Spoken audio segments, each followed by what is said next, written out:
How's it going, dear viewers? We are back. This is your gracious host, Kaine Walker, and before I get into the video, I want to point out that 72% of you are returning viewers that are not subscribed. Please do this channel the honor of serving you and your interests by liking, sharing, and subscribing so I can continue to make this content and reach a wider audience of storytellers. Now, today we will be reviewing Iceberg theory, aka the theory of omission, conceptualized by the great Ernest Hemingway. What this theory is illustrating is that if a writer knows enough about their writing, they won't necessarily have to include all of the information in the story, because as long as you have the idea worked out in your head, it will guide your writing more subconsciously, and you'll start to leave bits of subtext or blanks will be left behind that the reader can fill themselves. Furthermore, the concept of iceberg theory is also that most of the information is going to be withheld by the author anyway, because there's a lot of information filler that the audience won't necessarily care about, and generally speaking, they will only see the tip of the iceberg, symbolized by our lovely thumbnail here. What I'm going to do now is bring us to an article to further outline the thought process of Ernest Hemingway and get to the bottom of what he exactly means by the theory of omission. Here we go.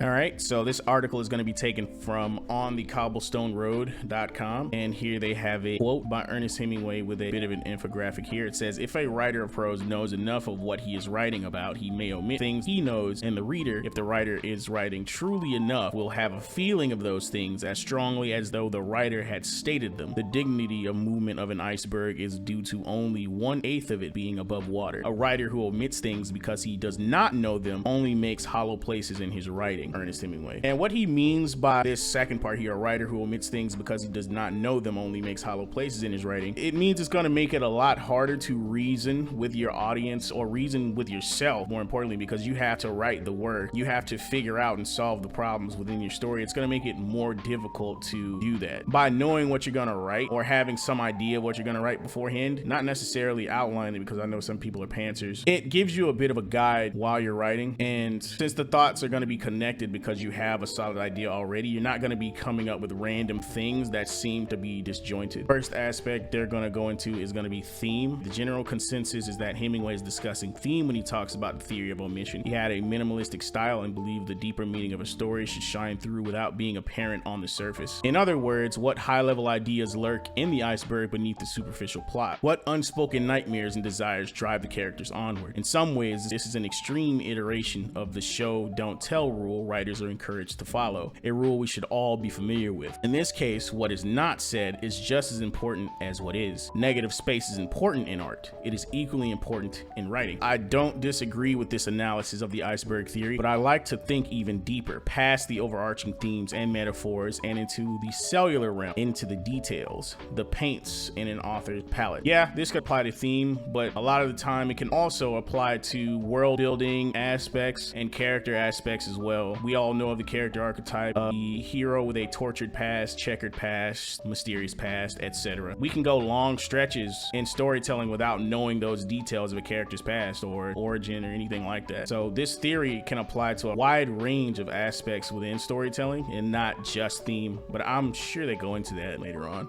So what they mean by negative space is the information that you don't say out loud because you want the audience to ideate on their own.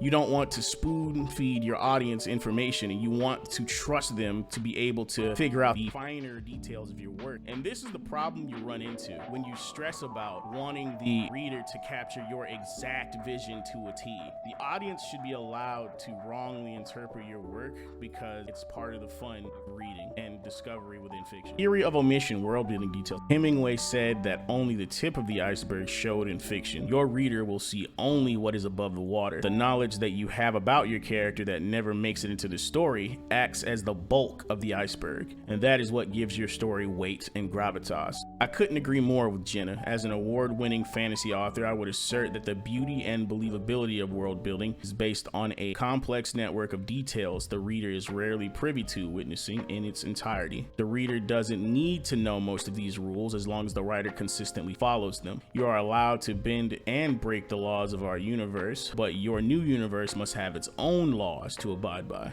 I could deviate on a lengthy tangent into world building here, but I'll digress for now with Hemingway's assertion that omitting things because the writer does not know them creates hollow places in the writing. Rather, the writer should know the bones of their world and consciously decide which ones deserve to be fleshed out and which ones should support the structure from below. Details are something I obsess over. If you ever catch me staring off into space, which happens rather frequently, I'm probably churning an idea around and around in my head until I've untangled the logic behind it and found a place to tuck it neatly into the files of my universe. I have a journal filled with notes, most of which have no place in the novel itself, but allow me to better understand my characters and keep my details stable. Mastering the iceberg theory is like crossing a chasm on a tightrope. As a novice writer, I had a compulsive tendency to justify every detail, cluttering the story with extraneous words while leaving almost nothing to the imagination of the reader. My edits usually involved intensive surgery. I had to write everything, then go back and selectively remove pieces, which I replaced with hints, implications, and foreshadowing in place of outright explanations. Over time, as my experience grew and my writing skills improved, I became better about skipping the extra work and automatically writing without needing to make so many cuts. I came to think of writing as a game. I was hiding clues for the attentive readers while skimmers could still grasp the story as a whole. For example, if you read the first novel in my Chronicles of Alvasor series, sorry if I butchered that, you'll reach the end without thinking twice about tiny details such as a date on a penny or a name dropped in passing. But if you finish the series and reread the first book again, you'll have aha moments when you realize those minuscule details that seemed so irrelevant at the time actually alluded to a future character, a backstory, or information about another world. Those are the moments I strive to achieve in my readers. Those instances where they connect the threads all on their own in fictional universe they've been exploring suddenly becomes bigger. One of the master fantasy world builders to study is J.R.R. Tolkien, who created such in-depth and layered worlds that fans still study his invented languages and histories to this day. For those who are interested in only the surface story, his novels are well balanced with enough details to develop the realm of Middle-earth without overwhelming a reader. But for those who want more, Tolkien made the sub-level of his iceberg available to study and analyze. This pretty much reiterates what I said before. As long as you have a cohesive idea of what you're writing as the author, you're gonna have a much easier time convincing the audience that you know what you're talking about. Your story seems to have a structure, but it's an unseen structure because you're not spelling everything out to the T. And again, you're letting the audience come to their own conclusions, which is a part of the fun of writing, especially fiction. You should really think about the things you're presenting to the audience before they make it to the final product. More on that final point. This obviously comes later. If you've read any author that had a series out, you'll notice that at some point they'll release some sort of bestiary. If their world is filled with monsters, they'll release a map if they have this overworld, and they'll also release a lore Bible. Obviously, they won't release any lore for stories that haven't been published, but they'll release a lore Bible for fans who are particularly intrigued in the world that they built. So to bring you a bit of closure on leaving certain details out, if you're one of those writers who struggle to trust your audience, if you worry that the audience may misinterpret something in your work, you can always make a lore Bible or bestiary, even a glossary for a language you have in your story that dedicated fans can purchase in the future. So really, there's not a whole lot of reason to worry about the reader missing your vision. And this right here, paragraph here, is the beauty of subtext in writing. A lot of the details left behind by writers, a lot of people think are inconsequential, and I'm not gonna lie, a lot of the time they might be, especially if you're dealing with stories that are similar in style to Marvel and DC Comics. Well, you'll have one writer that was on a story that introduced something and left it as a loose end, pick up another writer, and that writer takes that detail and they make something wonderful out of it. Keep that in mind whenever you're writing your story. This is another positive to omitting certain details in your story or leaving loose ends, but do take care to be intentional when you leave subtext, loose ends, and breadcrumbs. It's much better to have an idea and do it on purpose than to do it by accident and then have to spend more time drawing the conclusion or bringing closure to a bit of subtext you left behind. Challenges that writers face with the theory of omission. There's an elegance to writing that manages to strike the ideal balance between just enough and not too many details. However, that balance is difficult to achieve, especially because 1.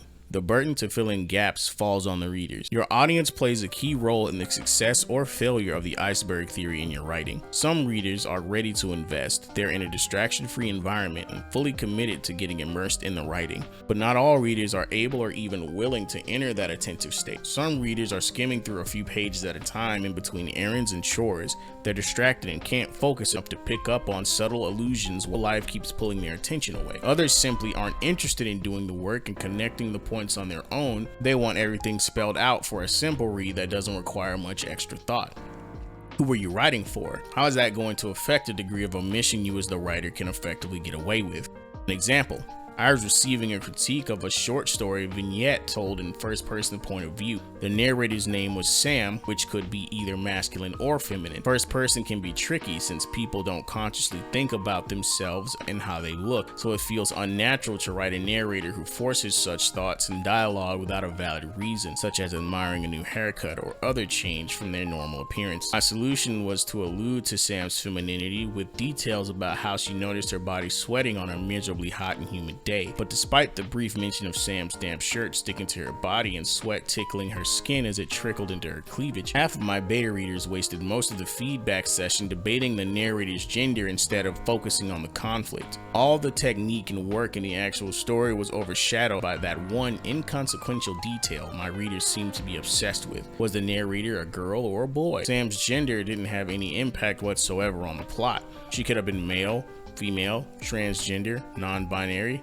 It really didn't matter. But my audience in the workshop was hung up on that single detail and couldn't seem to get past it. I leaned back in my chair feeling like I'd failed as a writer. Naturally, I was defensive as I mulled over the feedback, and I instinctively put the blame squarely onto my readers for overlooking the careful subtlety in my work and focusing on the wrong aspect. But over time, I came to understand that the failure also belonged to me because I had failed to understand the constraints and limitations of my audience. These were quick prompts presented in the workshop. For my style to be effective, I needed focused readers who had time to slow down or go back to reread if necessary. This context didn't support subtle allusions. While the burden to fill in gaps and pick up subsurface themes does fall on the readers, it's up to the writer to know who they're writing for and leave enough clues for them. To this section's point, they're right that you should leave enough clues, but a couple key points to mention are that it's not your job as a writer to account for inattentive or busy readers. And it most certainly isn't your job to account for lazy readers. As far as blaming yourself for the audience missing something, you really shouldn't, because it's always going to happen, and in some cases it could increase the intrigue behind what you've written. Also, your readers aren't idiots. Don't treat them like they are. I completely disagree with that limitations comment. 2. Confusion. Writers are more than just people putting words on paper. They're map makers, anthropologists, historians, linguists, psychologists, and more. But ultimately, they are translators tasked with the difficult goal of transferring information to readers. Writing is a curious magic that uses words to paint images and transmit voices into the mind of a reader. Too many gaps in the translation causes confusion. Sometimes these are labeled as plot holes. Perhaps in the author's mind, the many moving parts of a written world and the characters in it make perfect sense. But if those connections are too vague or missing altogether, readers become confused. I agree with this. As far as connections being missing altogether, if you're a good writer, you'll never find this in your completed work. It's usually found in the drafting, plotting, or editing phase. So usually that's not something you have to worry about. 3. Incorrect speculation. The human brain automatically seeks to fill in holes. Enough information, it can usually do this successfully, but with only a few pieces of the puzzle, readers can sometimes draw drastically different conclusions than the author intended. Of course, each person interprets a story differently, so there will always be discrepancy and debate no matter how clearly the writer believes he or she has conveyed the scenes. There's a fine line between spelling out every aspect and being so discreet that information is completely overlooked. Pause to see this infographic. Concluding thoughts. I invite my fellow writers to stop and think about an iceberg. How much depth have you invested in your story, in your characters? Your details are your scaffolding. You're the one who decides which ones are critical enough to be presented on the surface and which are part of the supporting framework. Omission should be intentional, not negligent, not I don't know, I didn't take time to flesh out the idea. Take your iceberg in its entirety and submerge what does not need to be directly said until you have the proper proportion. Every crevice should still be accounted for, whether it is above water or below. You are a guide, but you also need to trust your reader, something I've struggled to do as I developed and tested my own style and technique. I'm still frequently tempted to hold my reader's hand and walk them through every intricacy I fashioned in my world, but at the same time, I want to step back and let them find my clues, play my game of hide and seek.